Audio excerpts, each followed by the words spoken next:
বিসমিল্লাহ রহমানির রহিম। আসসালামু আলাইকুম। দেখতে পাচ্ছেন আজকে পোলাও রান্না করতেছি। তো ওই তেলটা গরম হয়ে গেছে, আগে বেরেস্তা কদ্দুর করে নিয়েছিলাম। তো দারচিনি, এলাচি, তেজপাতা দিছি, ইয়ারে পেঁয়াজ দিছি, পেঁয়াজ একটু ভাজা করি নরম করি, এবারে দিছি রসুন, রসুন সাইডা চেঁচি দিছি, সাইডা কষারি চেঁচি দিছি। এবারে পোলাও চাল ধুই রাখছি হানি জড়াই, এগুলোরে এবারে লামু এই দিয়ে দিছি। লাইতে লাইতে লাইতে লাইতে লবণও দিছি আবার। তে হিয়ার হরে আদাও দিব, এখন আদা দিব আরে। তো ভাজা করবেন একদম, লাইতে লাইতে লাইতে লাইতে ভাজা করবেন। যখন দেখবেন জোর হয়ে গেছে বাজতে বাজতে, তখন গরম পানি দিবেন। গরম পানি দিয়ে এবার কাঁচামরিচটা দিয়ে দিলাম 4-5টা।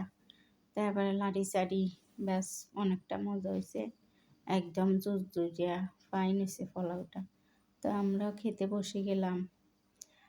দাওয়াতে গেছি, মানুষে কানা খায় আবার ফলটাত করে লইও আসি। আর হোলা যায় না, হোলাল্লাই বলে বাপিয়ে দিয়ে দিছে। তো আর কিছু রান্নাও করি না, তো এরকম যে কোনো ফলাও করবে লাই হিবাইতে যে ফলাও করে না, মোড়া ভাত করছিল আর কি। এনে সব আইটেম করছে, অনেক মজা হয়েছে খাবারগুলো, আলহামদুলিল্লাহ খাইছি।